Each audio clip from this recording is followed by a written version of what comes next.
நயன்தாரா, விக்னேஷ் சிவன் இவங்க 2 பேருமே ஏர்போர்ட்ல நடந்து போற மாதிரியான ஒரு வீடியோ சமூக வலைதளங்கள்ல வெளியாகி செம்ம வைரலா போய்க்கிட்டு இருக்கு.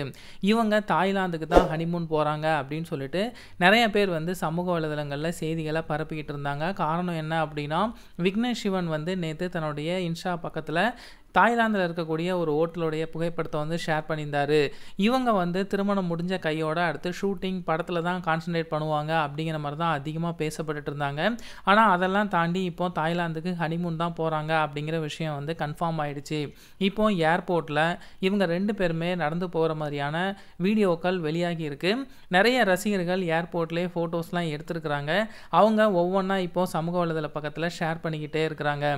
2 பேருமே ஒரே காஸ்டியூம்ல ரொம்பவே சூப்பரா ட்ரெண்டிங்கா ஆகணும் அப்படிங்கிறதுக்காக நோக்குல தான் அவங்க வந்து போயிருக்காங்க. ரொம்பவே கியூட்டா இருந்துச்சு. நெறைய புகைப்படங்கள் இப்போ சமூக வலைதளங்கள்ல வந்து வெளியாயிருக்குது. ஜூன் 9ஆம் தேதி இவங்களுடைய திருமணம் வந்து ரொம்பவே கோலாகலமா நடந்து முடிஞ்சது. இவங்களுடைய திருமணத்த பார்க்கறதுக்காக எக்கச்சக்கமான ரசிகர்கள் வந்து இன்னும் வெயிட் பண்ணிட்டு இருக்காங்க.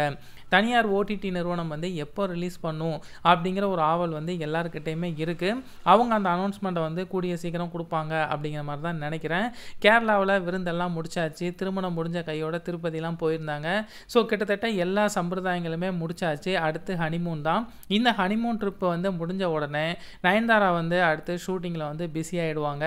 அதுக்கப்புறம் ரேரான புகைப்படங்கள் அப்பப்போ தான் சமூக வலைதளங்கள்ல வந்து வெளியாகும்.